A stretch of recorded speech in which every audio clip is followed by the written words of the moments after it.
SWBS. 여기는 진리의 소리, 젊음의 소리, 서울여자대학교 교육방송국입니다. 그럼 지금부터 3월 12일 금요일 저녁 방송을 시작합니다.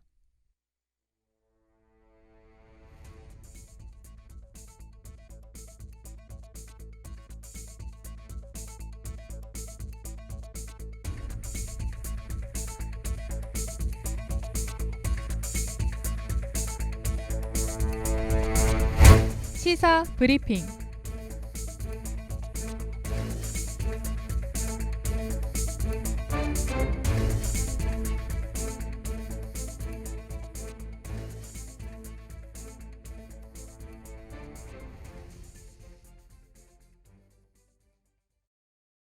하구 여러분 안녕하십니까? 저는 시사 브리핑의 진행을 맡은 아나운서 강수빈입니다. 언제 어디서나 클릭 한 번이면 원하는 물건을 받아볼 수 있는 시대가 도래했습니다. 이에 발맞춰 택배 시장은 매년 성장을 거듭하고 있는데요. 특히 코로나19로 인해 비대면이 선호되며 택배 물량 또한 잇따라 증가하는 추세입니다. 반면 택배 노동자들은 가중된 업무량으로 인해 피로감을 호소하고 있는 상황인데요. 오늘 시사 브리핑에선 택배 노동자의 근로 환경에 대해 알아보고 문제점을 함께 짚어보려 합니다. 그럼 시작하겠습니다.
우리나라의 택배 산업은 지금껏 소비자들의 요구를 충족시키며 꾸준히 성장해왔습니다. 최근엔 속도를 중요시하는 소비자들의 심리에 발맞춰 새벽 배송 서비스를 도입하기도 했는데요. 이러한 가운데 코로나19 상황은 소비자들의 라이프 스타일을 변화시키고 택배업계의 성장을 가속화하는 요인이 됐습니다. 사회적 거리두기 시행을 기준으로 택배 물량은 이전과 비교해 대폭 증가했으며 기존과는 확연히 다른 흐름을 보이고 있는데요. 일각에선 이러한 소비 형태가 앞으로도 꾸준히 이어질 것이라 예측했습니다. 그러나 택배 노동자의 근무 환경은 갈수록 열악해지고 있는 상황이며 이러한 처우를 개선해야 한다는 목소리에 힘이 실리고 있습니다.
근로기준법에 따르면 택배 노동자는 근로자가 아닌 특수고용직으로 분류돼 소정 근로시간, 휴일, 퇴직금 등을 보장받지 못하고 있습니다.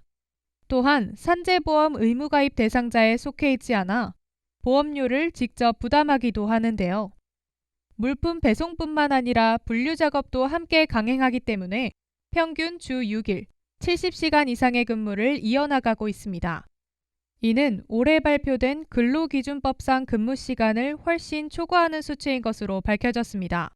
그럼 여기서 택배 노동자 근로환경에 대한 전국 택배 노동조합 강민욱 교성국장님의 의견을 들어보도록 하겠습니다.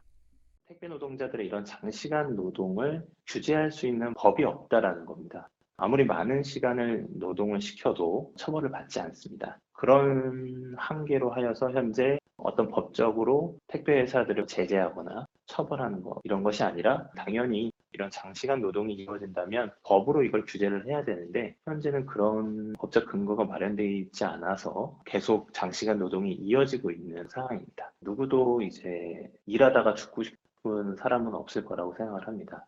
택배 노동자들이 장시간 노동에서 벗어날 수 있어야 하는 것, 그래서 일하다 죽지 않게 되는 것은 너무나 당연한 일이라고 생각을 하고요. 그런 데서 두 가지 말씀을 드리고 싶은데, 하나는 대한민국 사회가 빨리빨리 이런 문화가 굉장히 많지 않습니까? 택배에서도 보면 로켓 배송, 새벽 배송, 당일 배송 이런 것들이 마치 이 산업의 경쟁력인 양 이야기되고 그런 것들의 조응해가는 흐름들이 많이 있는데 제가 이 택배 노동자 과로사 대책위 활동을 하면서 다양한 외국 언론들을 접하게 됐을 때 굉장히 경악스러워합니다. 그렇게 빠르게 배송을 하기 위해선 터미널, 물류센터에서 분류하는 노동자들 그리고 이거를 배송하는 택배 노동자들이 굉장히 자기의 몸을 갈아 넣어서 그런 것들을 보장하고 있는 것이거든요. 그런 데에서 화구분들도 빠르게 배송되는 것이 능사가 아니라는 것, 누군가의 노동으로 누군가의 어떤 목숨과 안전이 위협에 노출되어 있는 그런 걸로 하여서 이런 것이 보장되고 있다는 것을 한번 고민해 주셨으면 좋겠다는 게 첫 번째고, 두 번째는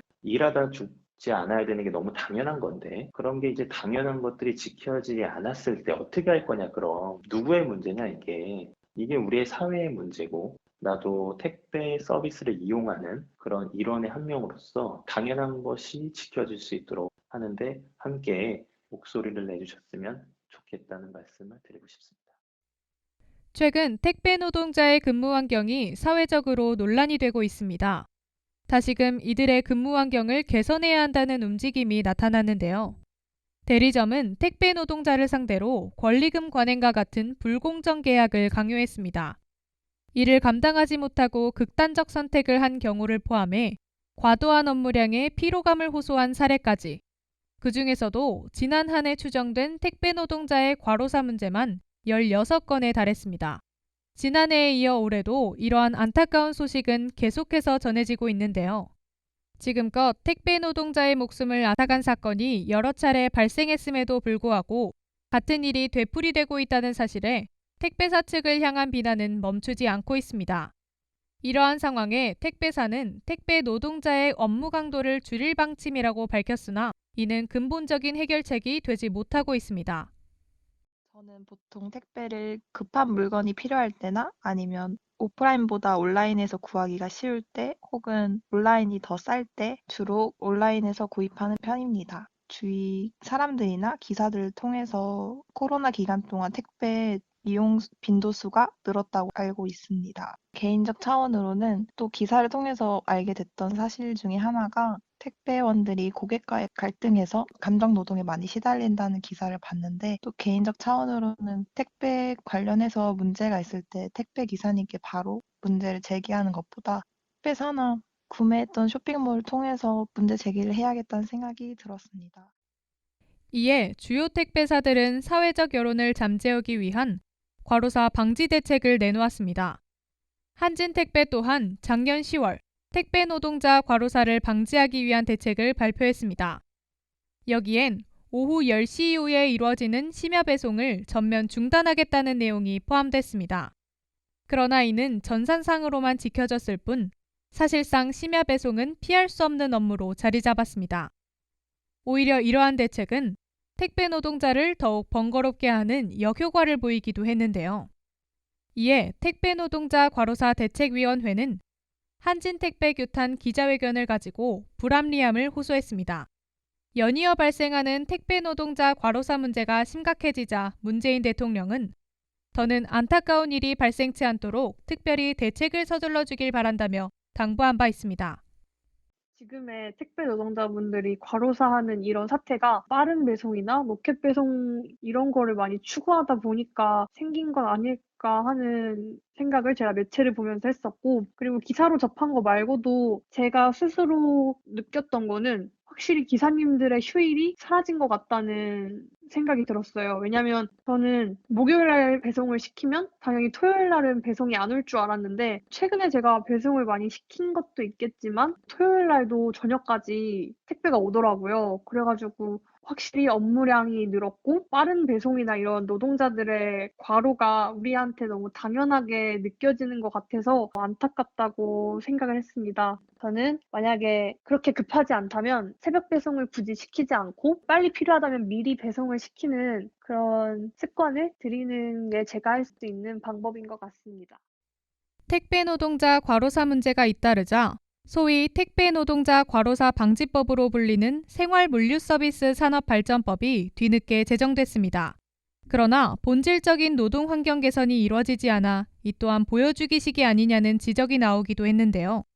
이에 전국 택배 노동조합이 다양한 시민사회 단체들과 함께 택배 노동자 과로사 대책위원회 발족을 진행했고, 택배 노동자들의 연이은 과로사 문제를 해결하기 위한 활동을 쭉 펼쳐왔습니다. 그리고 작년 12월 택배 노동자 과로사 방지를 위한 사회적 합의기구가 출범했고, 올해 1월 21일 1차 사회적 합의문을 발표했습니다.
(1차) 사회적 합의문에 따르면 배송과 집화 외에 이루어지는 분류 작업이 택배 노동자의 업무가 아님을 명시했습니다.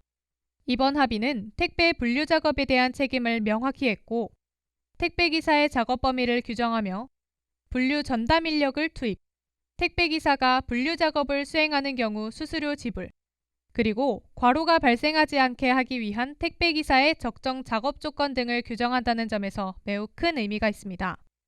더 나아가 택배비를 적정화하고 택배 거래 구조를 정상화하는 등의 논의를 계속해 나갈 계획임을 밝혔습니다. 하지만 1차 합의가 이뤄진 이후에도 택배 노동자들은 여전히 분류 작업에 투입되는 등 실질적인 노동 환경엔 큰 변화가 없어 설 연휴를 앞두고 또다시 총파업이 예고되기도 했습니다. 이에 정부와 택배사, 노조 등으로 구성된 사회적 합의기구를 통해 잠정 합의안이 도출되며 택배 파업은 일단락 마무리된 것으로 보입니다.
택배 노동자의 근로 환경은 갈수록 열악해지고 있습니다. 과도한 업무가 주요 문제라고 할 수 있겠지만 그 내막엔 갑질과 진상 고객 응대와 같은 스트레스도 포함돼 있습니다. 현재 사회적으로 여러 합의가 이뤄지고 있고 더 나은 근무 환경을 위해 애쓰고 있는 분위기지만 개인적 차원으로도 성숙한 대응이 필요할 것으로 보입니다. 일부 아파트에선 보행자의 안전 위협, 보도블록 파손으로 인한 위험 등의 이유로 택배 차량의 지상 진입을 금지해 택배 노동자들의 노동력 부담을 가중시키는 사례도 종종 발생하고 있다고 합니다. 이러한 사례를 비춰볼 때 서비스 노동자에 대한 시민들의 의식 변화도 필요하다는 지적이 나오고 있습니다. 택배 노동자의 역할이 더욱 중요해진 만큼 택배 노동자에 대한 사회적 배려에 앞장서야 할 것입니다. 더 나은 사회를 위해 모든 구성원들이 서로 배려하는 모습을 보인다면 여러 문제들은 점진적으로 해결될 수 있을 것입니다.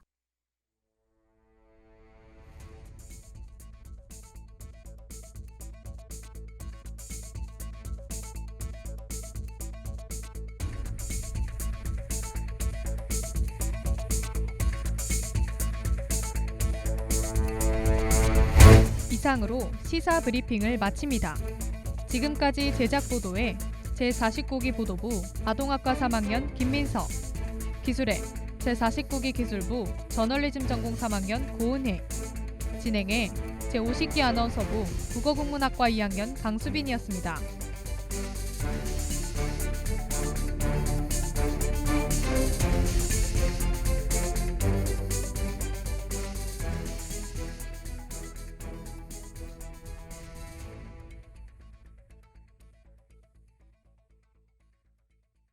지금까지 여러분께서는 SWBS 서울여자대학교 교육방송을 들으셨습니다. 서울여자대학교 방송은 월요일부터 금요일까지 오후 12시 30분부터 12시 50분까지 저녁 5시 40분부터 6시까지 총 60분간 정규 방송을 하고 있습니다.